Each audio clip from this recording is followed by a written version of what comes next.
Topik firman Tuhan pada hari ini diambil dari buku Wahyu, kitab yang terakhir, ditulis oleh Rasul Yohanes.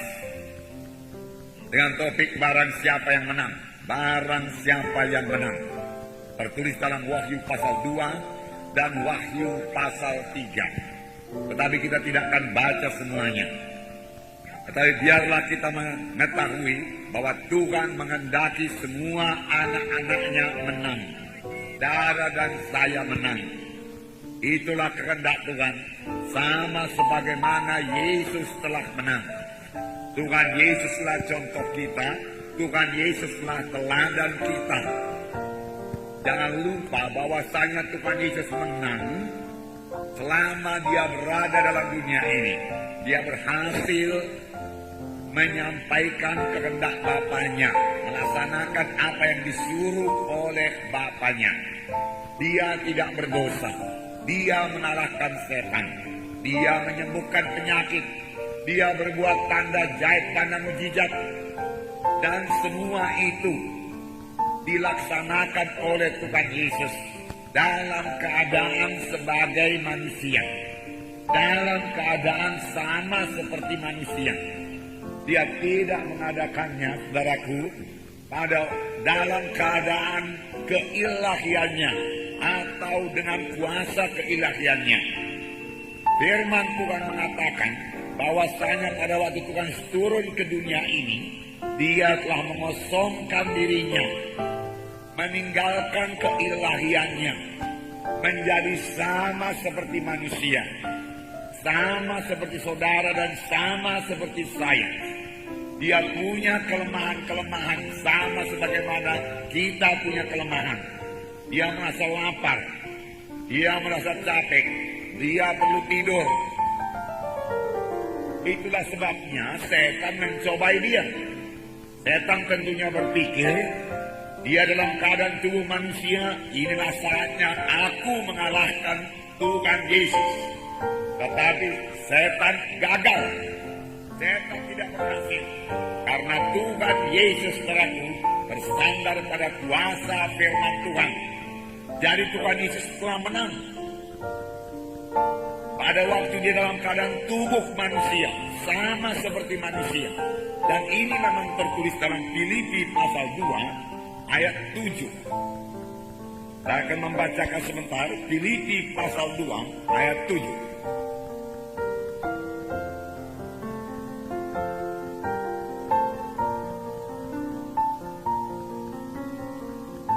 Melainkan telah mengosongkan dirinya sendiri dan mengambil rupa seorang hamba dan menjadi sama dengan manusia. Ayat 8. Dan dalam keadaan sebagai manusia, ia telah merendahkan dirinya dan taat sampai mati, bahkan sampai mati di kayu salib. Itulah sebabnya sangat meninggikan dia dengan mengaruniakan kepadanya nama di atas segala nama, supaya dalam nama Yesus bertekuk lutut segala yang ada di langit dan yang ada di atas bumi dan yang ada di bawah bumi, dan segala lidah mengaku Yesus Kristus adalah Tuhan bagi kemuliaan Allah Bapa. Jadi Yesus taat sampai kepada matinya. Itulah sebabnya Allah mengaruniakan nama di atas segala nama kepadanya. Nama Yesus sangat berkuasa. Setan manapun harus tunduk kepada nama Yesus. Ada kuasa dalam nama Yesus. Diperoleh, diberikan kepada Tuhan Yesus oleh karena ketaatannya, taat kepada Bapanya. Dia menang melaksanakan kehendak Bapanya. Dia menang untuk hidup suci. Dia menang mengalahkan setan. Dia tahu tipu daya setan. Dia dipenuhkan dengan Roh Kudus dan diurapi dengan Roh Kudus. Saya pikir inilah kunci kemenangan dari Tuhan Yesus. Dan Roh Kudus yang sama diberikan Tuhan kepada kita. Itu sebabnya Tuhan minta kita semua berkemenangan. Berkemenangan. Dalam kitab Wahyu berkali-kali dikatakan, barang siapa menang, barang siapa menang. Tuhan menghendaki kita menang. Misalnya pada Wahyu pasal 2 ayat 7b, barang siapa menang, dia akan kuberi makan dari pohon kehidupan yang ada dalam Firdaus Bapakku. Makan dari pohon kehidupan. Yang ada dalam Firdaus Bapakku, Firdaus Allah. Barang siapa menang, Wahyu 2:11. B. Barang siapa menang, ia tidak akan menderita apa-apa oleh kematian yang kedua. Ia tidak mengalami apa-apa dari kematian yang kedua. Tidak masuk dalam kematian yang kedua. Wahyu 2:17. Barang siapa menang, kepadanya akan kuberikan dari mana yang tersembunyi, dan aku akan mengaruniakan kepadanya batu putih, yang di atasnya tertulis nama baru, yang tidak diketahui oleh siapapun selain oleh yang menerimanya, dan seterusnya dan seterusnya. Kalau saya baca dalam buku Wahyu, ada sekitar 22 kali dikatakan barang siapa yang menang. Perkataan menang, menang. Tuhan mengendaki kita menang, menang. Tentunya kalau menang ada peperangan. Tanpa peperangan juga tidak ada kemenangan. Tetapi biarlah kita ingat bahwasanya musuh kita bukanlah darah dan daging. Musuh kita bukanlah manusia. Kita harus mengasihi sesama manusia. Bahkan biarlah hati kita tergerak oleh belas kasihan melihat jiwa-jiwa yang keberatan, melihat jiwa-jiwa yang belum selamat. Karena tanpa Tuhan Yesus dalam matinya, walaupun mereka ke gereja, mereka akan terhilang juga. Hilang selama-lamanya dalam neraka yang kekal. Ini harus membuat hati kita jatuh kasihan kepada mereka. Jadi manusia bukanlah musuh kita. Walaupun mereka mencela kita, walaupun mereka menyingkirkan kita harus mengasihi mereka itu. Kasihilah kaum manusia seperti dirimu sendiri. Musuh kita bukanlah daging darah. Tapi dalam Efesus pasal 6 ayat 12 dikatakan musuh kita yaitu pemerintah-pemerintah jahat di udara. Musuh kita yaitu penghulu-penghulu jahat di udara. Musuh kita yaitu penguasa-penguasa jahat di udara. Roh-roh jahat di udara. Yang bisa disimpulkan musuh kita yaitu setan iblis, roh-roh jahat. Di samping itu masih ada musuh kita dosa yang disodorkan oleh setan. Musuh kita yaitu kehendak daging kita ini yang harus kita matikan oleh kuasa Roh Kudus. Musuh kita yaitu daya tarik dunia ini, yaitu satu kehidupan tanpa memperdulikan daraku. Kesucian Tuhan hanya memuaskan hawa nafsu. Musuh kita yaitu sakit penyakit. Di dalam semuanya itu kita bisa menang. Dan memang Tuhan mengendaki kita menang. Bahkan Tuhan telah memberikan kelengkapan kepada kita semua untuk menang. Supaya kita hidup berkemenangan. Musuh kita yaitu kutuk dosa, termasuk kemiskinan. Kematian yang kedua kali neraka, itu musuh kita. Dan Tuhan telah memberikan semua kelengkapan kepada kita supaya kita hidup menang. Dan memang kita bisa hidup menang. Sebab Yesus sudah menang. Pada waktu Yesus menang, dia dalam keadaan sama seperti manusia. Kalau dia dalam keadaan Allah, tidaklah fair, saudaraku. Dia minta kita hidup sama seperti dia.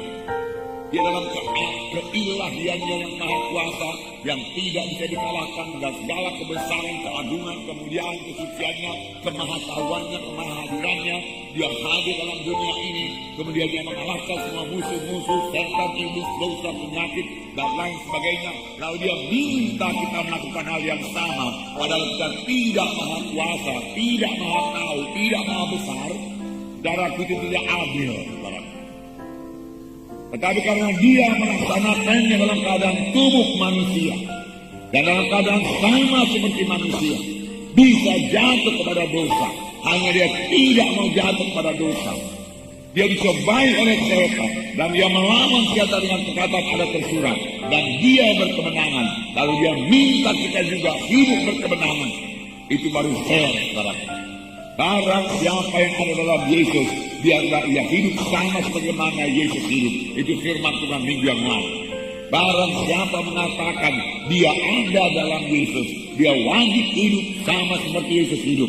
Hidup dalam kebenaran, kesucian, hidup mengasihi, hidup mengampuni, hidup mengasihi, mengampuni, memaafkan. Amin, saudara. Nah, puji Tuhan. Jadi Tuhan menghendaki kalau kita hidup berkemenangan. Hidup berkemenangan. Hidup sampai kepada maksud Tuhan. Hidup melayani. Nah, kita akan melihat apa yang ditulis oleh firman Tuhan kepada sidang-sidang di Asia kecil, di Asia kecil. Ada 7 sidang pada waktu itu. Apakah pesan-pesan Tuhan kepada ke-7 sidang ini? Ini juga pesan Tuhan kepada sidang Tuhan pada akhir zaman. Saya percaya ini akhir zaman. Ini juga pesan Tuhan. Kadang-kadang kita merasa diri kita benar, tetapi kita harus melihat diri kita dari kacamata Tuhan. Apa yang dikatakan firman Tuhan mengenai diri kita, itulah dia kebenaran. Apa yang dikehendaki Tuhan dari tiap-tiap jemaat, apa yang dikehendaki Tuhan dari tiap-tiap anak-anaknya, apa yang tidak disukai Tuhan dari anak-anaknya, apa yang disukai Tuhan dari anak-anaknya.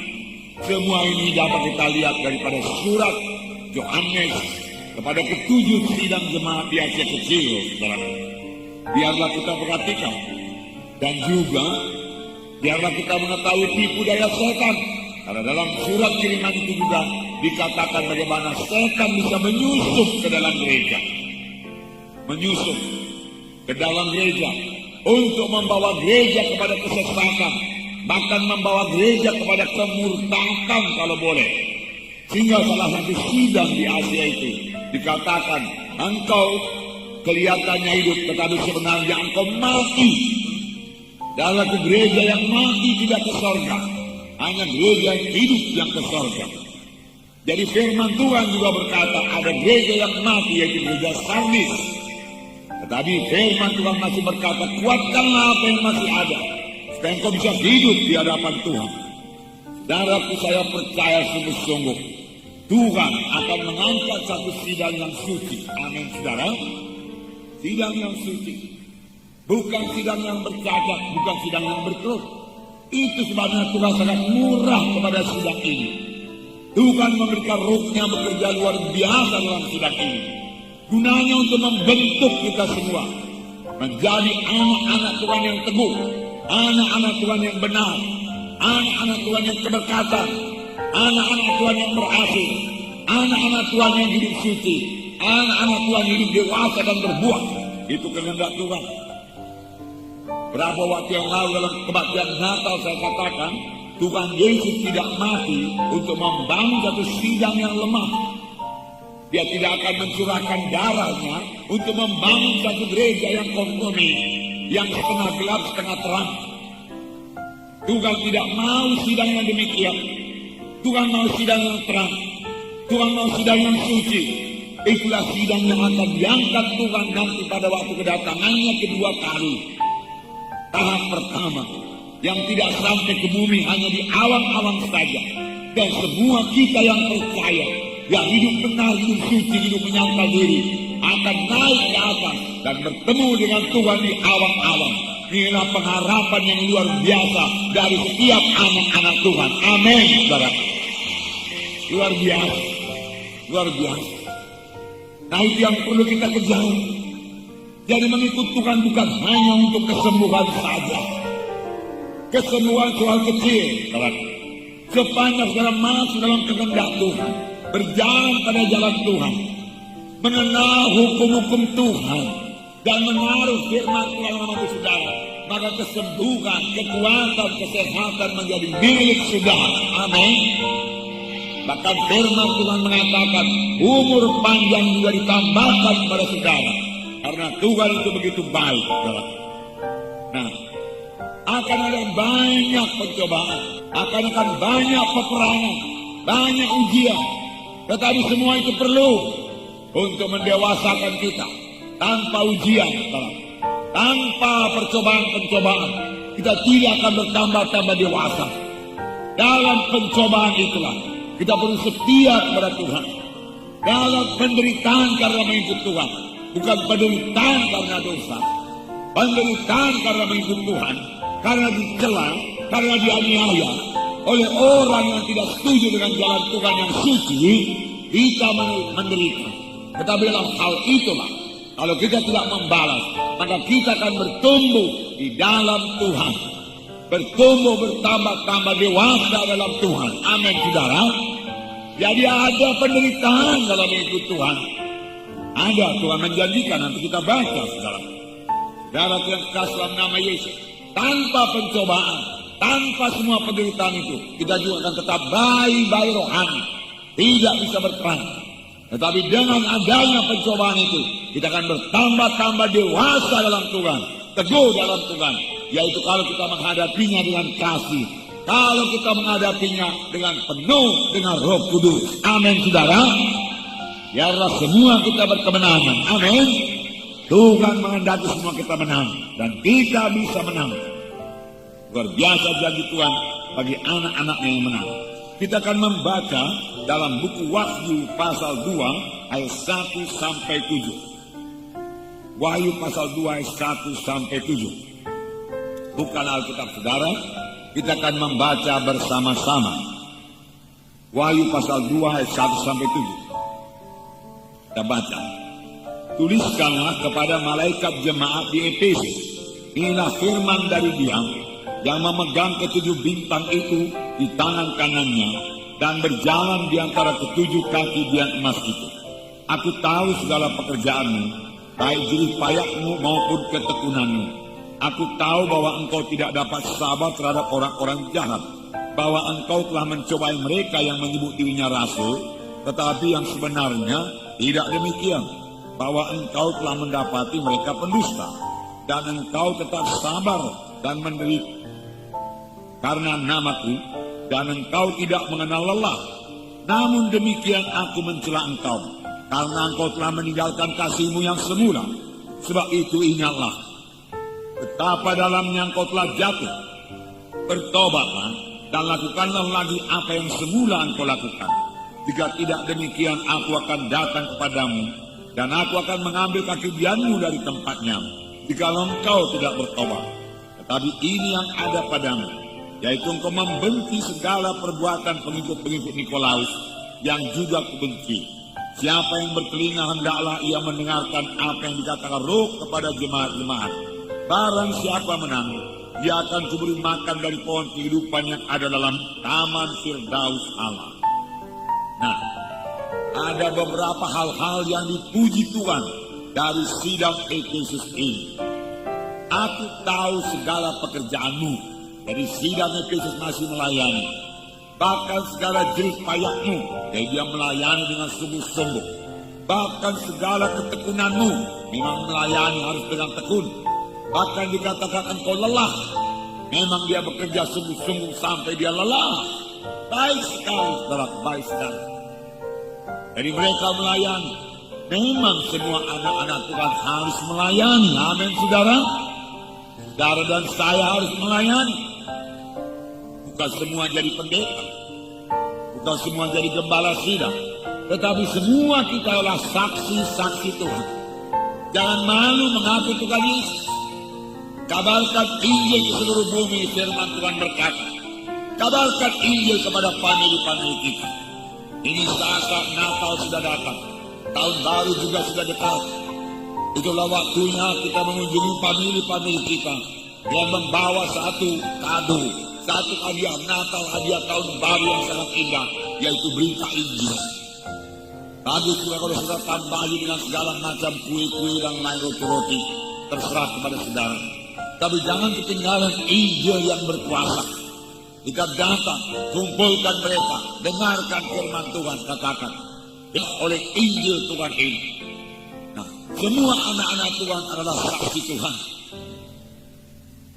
Kita harus berani mengabarkan Injil. Jangan takut. Firman Tuhan berkata, kamu akan beroleh kuasa telah apabila Roh Kudus turun ke atas kamu, dan kamu menjadi saksi bagiku di Yerusalem, Yudea, Samaria, hingga sampai ke ujung bumi. Roh Kudus akan menolong saudara. Saudara sudah dipenuhkan dengan Roh Kudus. Roh Kudus yang dalam saudara itu akan memimpinkan, saudara akan mengajari, saudara akan mengurapi saudara, menyanggupkan saudara untuk menjadi saksi Tuhan. Karena Tuhan tidak akan menyuruh kita melakukan sesuatu yang kita tidak sanggupi. Saudara berkata ada yang takut. Firman Tuhan berkata Tuhan tidak memberikan kepada kita hati roh ketakutan, tapi roh kasih, kuasa, roh yang memerintahkan diri. Itu yang diberikan Tuhan kepada kita. Dan kasih yang sempurna mengusirkan ketakutan. Minggu yang lalu, dalam 1 Yohanes 4 ayat 18, saya bacakan untuk saudara. Di dalam kasih tidak ada ketakutan. Kasih yang sempurna melenyapkan ketakutan. Sebab ketakutan mengandung hukuman. Dan barang siapa takut, ia tidak sempurna di dalam kasih. Barang siapa takut, belum sempurna dalam kasih. Di dalam kasih tidak ada ketakutan. Ayat 19. Kita mengasihi karena Allah lebih dahulu mengasihi kita. Biar saya bacakan terus. Jikalau seorang berkata aku mengasihi Allah dan ia membenci saudaranya, maka ia adalah pendusta. Dan barang siapa tidak mengasihi saudara yang dilihatnya, bagaimana mungkin? Tidak mungkin mengasihi Allah yang tidak dilihatnya. Dan perintah ini kamu terima dari dia, barang siapa mengasihi Allah, ia harus juga mengasihi saudaranya. Di dalam kasih tidak ada ketakutan. Kalau kita sudah mengasihi jiwa yang terhilang itu, kita akan mau berani menyaksikan Injil Tuhan kepadanya dengan pimpinan Roh Kudus, dengan roh yang lemah lembut, dengan mengasihi dia, bukan dengan menunjukkan bahwasanya kita ini sangat rohani, tidak. Dengan menunjukkan bahwasanya kita mengetahui lebih banyak ayat-ayat, tidak. Tetapi dengan mengasihi dia, dengan satu kerinduan yang sungguh-sungguh, supaya dia sampai kepada keselamatan. Atau kalau dia sakit, supaya dia sembuh daripada penyakitnya. Karena kita percaya Tuhan sudah berobat, dan dia akan menyembuhkan penyakit. Nah, saudara yang kasih dalam nama Yesus, semua anak Tuhan harus melayani. Inilah saatnya kita membawakan Injil Tuhan. Saya katakan untuk seluruh Indonesia ini, kita bersyukur buat mahasiswa kita beriman yang telah dikirimkan Tuhan. Dan banyak lagi akan menyusul. Puji Tuhan, puji Tuhan. Sebenarnya itu juga masih kurang untuk penuaian pada akhir zaman. Satu penuaian yang besar pada akhir zaman ini akan terjadi di Indonesia ini. Karena amin, saudara. Dan Tuhan akan memakai saudara dan saya untuk itu. Semua kita harus ambil bahagia. Tuhan memberikan Roh Kudus supaya kita beroleh kuasa. Tetapi kamu akan beroleh kuasa apabila Roh Kudus turun ke atas kamu, dan kamu akan menjadi saksi bagiku. Yerusalem, Judea, Samaria, sudah sampai ke ujung bumi. Kamu akan beroleh kuasa. Kamu akan beroleh kesanggupan menjadi saksi Tuhan.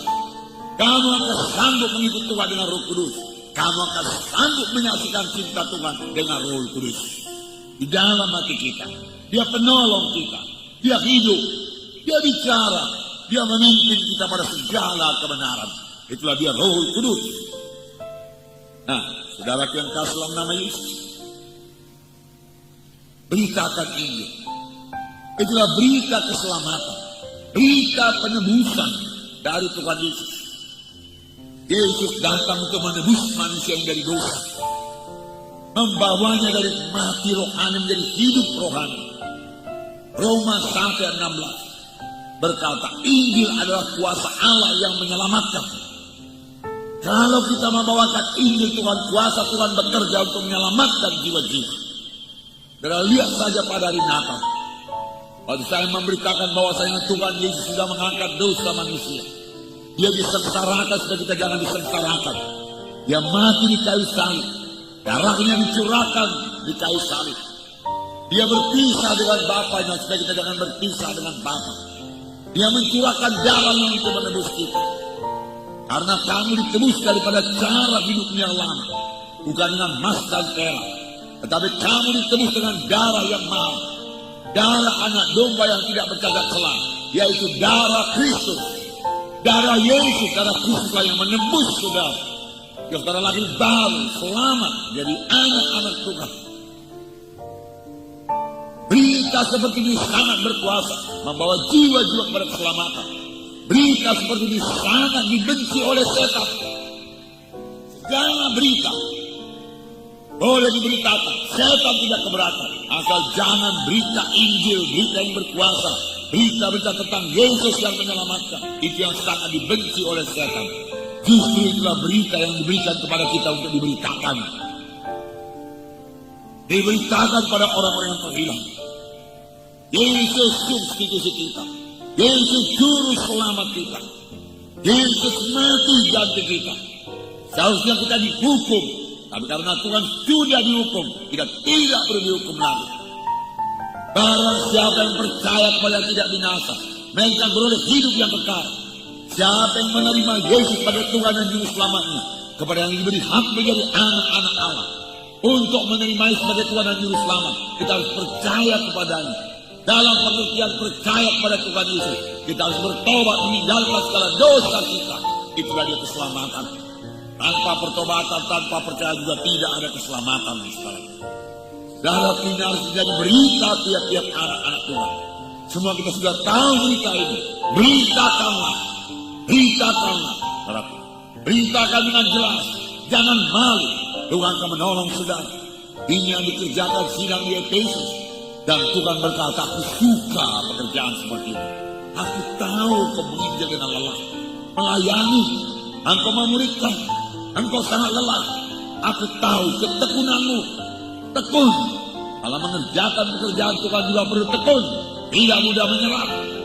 Itu membawa buah bagi kita. Amin saudara. Ya, harus tekun. Puji Tuhan. Yang kedua dikatakan yang baik. Engkau sabar menderita oleh karena namaku. Sabar menderita.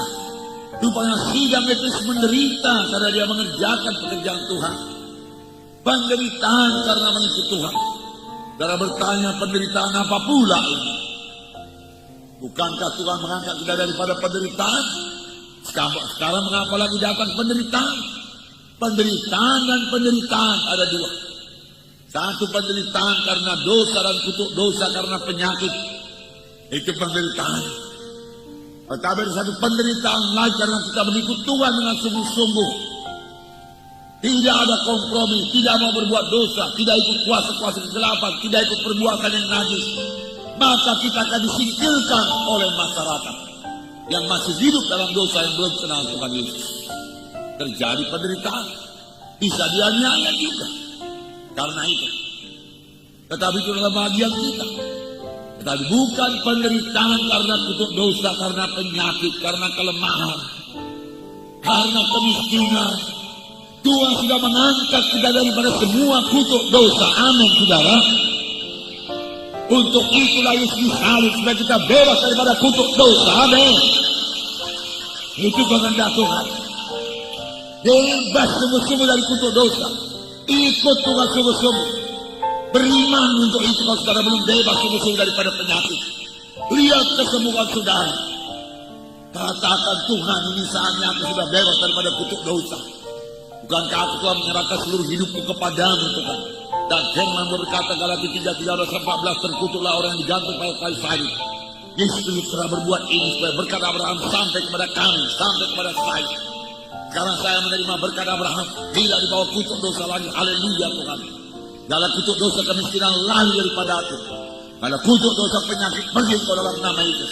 Kutuk dosa kelemahan, pergi dalam nama Yesus. Berkat Abraham dan milik udara. Itu sudah tersedia, itu milik saudara. Terima dengan iman. Amin saudara. Terima dengan itu Tuhan sungguh-sungguh. Kalau sudah bebas dari katanya masih ada penderitaan. Yaitu penderitaan karena kita mengikut Tuhan karena tidak kompromi. Di dalam 2 Timotius 3:10-12. 2 Timotius pasal 3. 2 Timotius pasal 3. Ayat 10-12. Saya baca kepada saudara.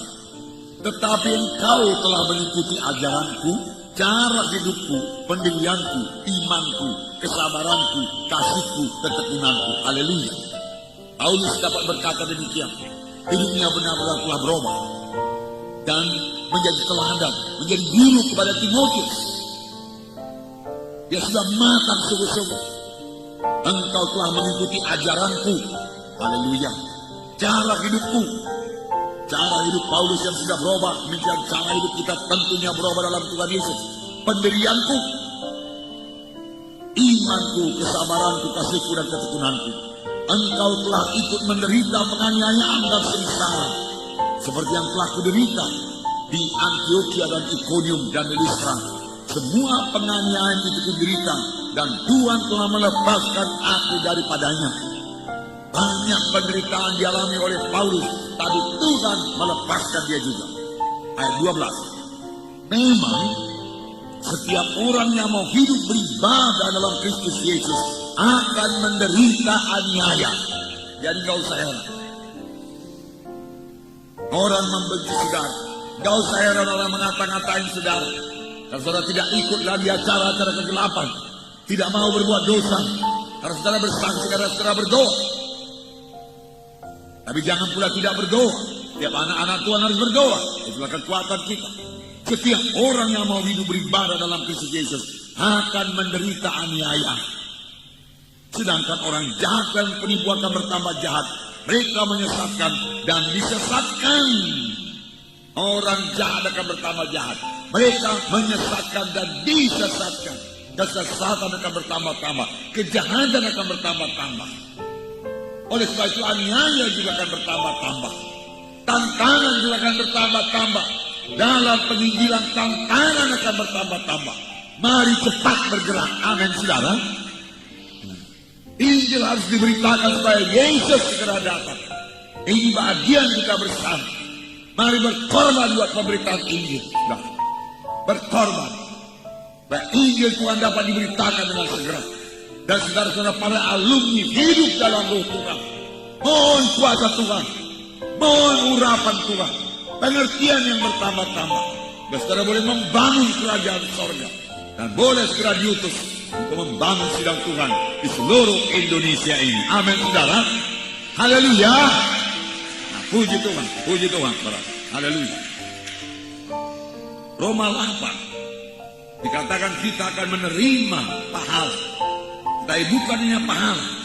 Roma 8 ayat 17. Saya bacakan. Dan jika kita adalah anak, maka kita juga adalah ahli waris. Haleluya. Haleluya saudaraku. Ahli waris.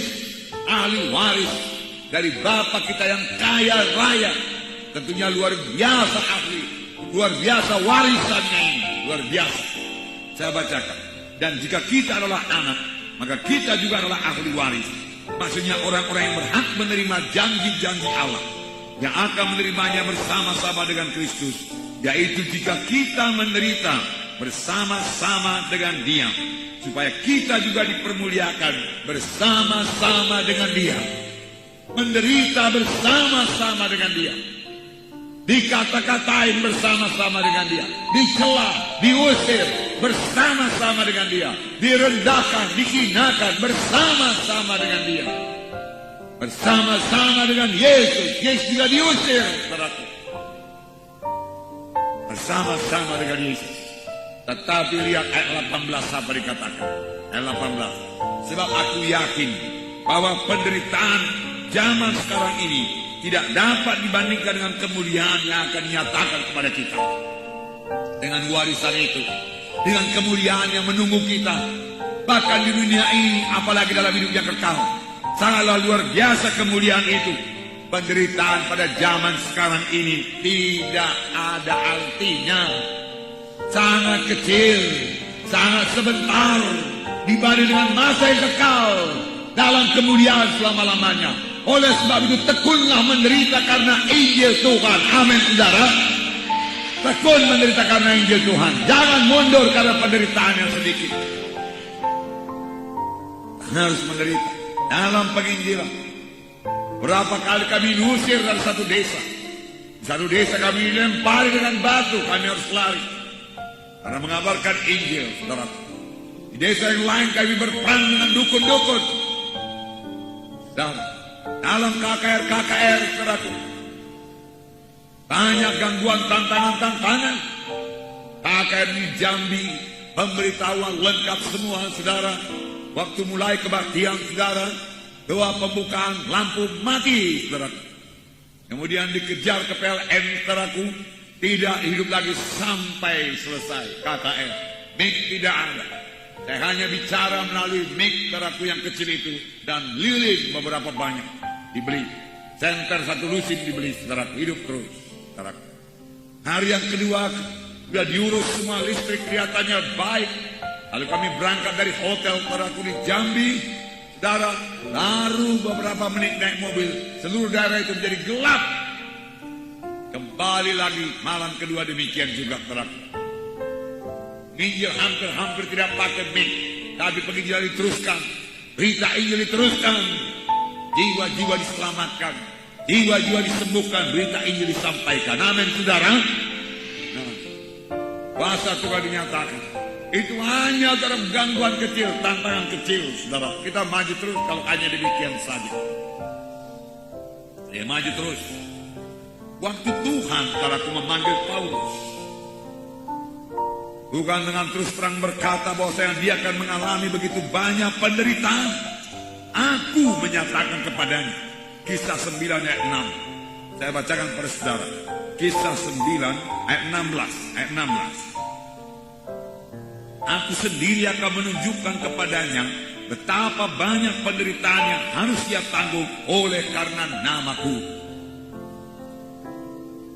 Ini Paulus menyuruh Ananias memberkati Paulus, meletakkan tangan supaya dapat melihat. Ayat 15 berkata, tetapi firman Tuhan kepadanya, pergilah, sebab orang ini adalah alat pilihan bagiku untuk memberitakan namaku kepada bangsa-bangsa lain, serta raja-raja dan orang-orang Israel. Aku sendiri akan menunjukkan kepadanya betapa banyak penderitaan yang harus dia tanggung oleh karena namaku. Betapa banyak penderitaan yang harus ditanggung oleh Paulus karena nama Yesus. Beberapa kali Paulus masuk penjara, keluar masuk penjara, pengadilan dari satu pengadilan pada pengadilan yang lain. 5 kali aku dicambuk, dia katakan. 5 kali 39 kali. Tuhan istilahnya sekali, yaitu 39 kali. Tapi Paulus 5 kali, 3 kali dicemuk. Entah bagaimana pula dicemuk, saudaraku, untuk sengsara, dalam bahaya kelaparan, kedinginan, tidak berpakaian, kelaparan. Tapi semua itu tidak dapat memisahkan Paulus daripada kasih Kristus. Penderitaan semua ditanggungkan oleh Paulus yang sangat diurapi Tuhan, sangat diberkati Tuhan. Saudara ingat di Filipi, karena dia mengabarkan Injil dan mengusir roh setan dari satu gadis yang kerasukan, dia dimasukkan dalam penjara yang paling dalam. Sesudah dicambuk lebih dahulu, punggungnya luka-luka. Tetapi dia bukannya, saudaraku, menyalahkan Tuhan. Bukannya, saudaraku, menggerutu, saudaraku, tidak. Tapi tengah-tengah malam itu Paulus dan Silas menyanyikan nyanyian pujian kepada Tuhan dengan luka-luka yang mulai menggigit, berdenyut karena mulai infeksi. Mereka tidak berpikir apakah kakinya akan tetanus begini begitu, tidak. Mereka tidak berkata, oh Silas, beginilah nasib kita ini. Memang dulu kukatakan sama kau kalau mengikut Tuhan senang sukacita keberkatan, tapi akhirnya kita masuk penjara juga. Rasanya gak sanggup lagi mengikut Tuhan. Dia tidak berkata demikian. Alangkah indahnya sila-sila dia penderitaan karena kita mengikut Tuhan. Penderitaan ini tidak sebanding dengan pahala yang menanti kita di sorga. Ini terjadi karena kita memberitakan Injil, karena kuasa Tuhan dinyatakan, dan satu gadis kecil dibebaskan daripada roh jahat. Yang sekarang dia menjadi orang percaya yang kelak masuk ke sorga. Dan Injil juga telah diberitakan kepada banyak orang di Filipi. Tentunya akan berdiri sidang Filipi, dia katakan. Mari kita bersukacita, Silas, mari kita menyanyi. Mereka menyanyi dengan tangan digari, kaki digari.